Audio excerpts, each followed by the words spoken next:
So, good morning mga kamaster. For today's video ay gagawa naman tayo ng window screen or screen window.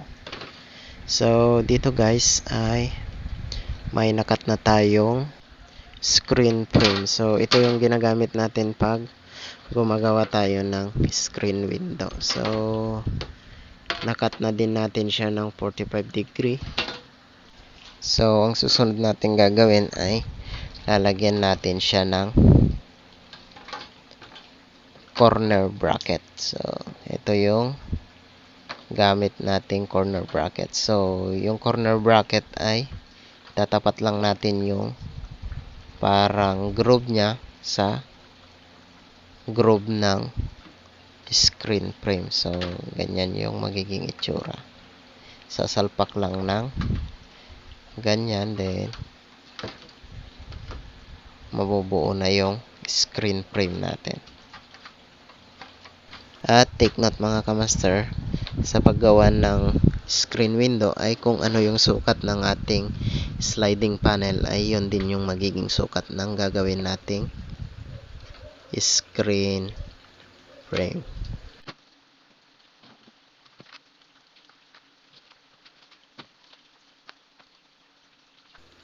At pagka nalagyan na natin siya ng corner bracket ay pwede na natin siyang i-fix. So sa pag-fix gagamit tayo ng blind rivets. So bubutasan natin siya. Take note, dapat hindi tumagos sa kabila yung butas para sa ganon maitago yung rivets. So ayan, magkabila lang po yung lalagyan natin ng rivets.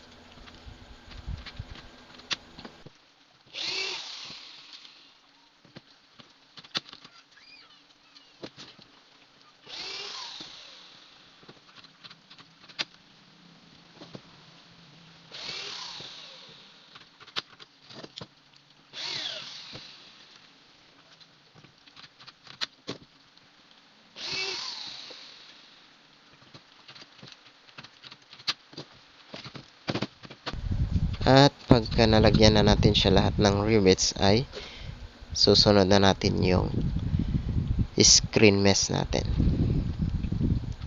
So ayan, latagan na natin siya ng screen mesh. So sa paglagay ng screen mesh mga kamaster, kung wala po kayong spline roller ay pwede po kayong gumamit ng diamond cutter, yung pangkat ng tiles, or kahit anong bagay na pwedeng gamitin basta round at kasya dun sa groove ng screen frame. So ayan, ganyan lang kadali yung paglagay ng screen mesh. I-guide lang natin siya dun sa groove ng ating screen frame. So, ikat natin yung excess. Magtira lang tayo ng konting excess para sa ganon maganda yung pagkalagay ng ating screen mesh.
pagka naayos na yung ating screen mesh ay lalagyan na natin siya ng window spline.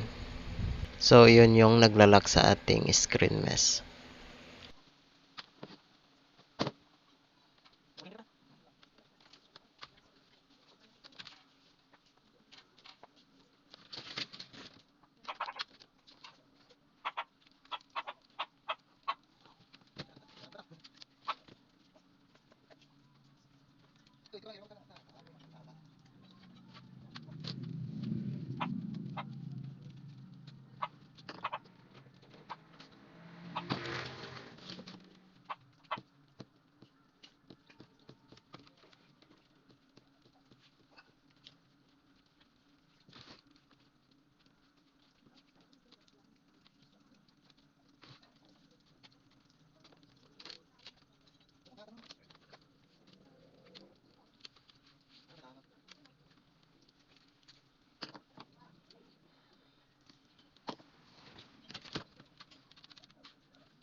At okay na nga yung ating screen window. So, remove lang natin yung mga excess na screen. Then, lalagyan na natin siya ng top and bottom guide.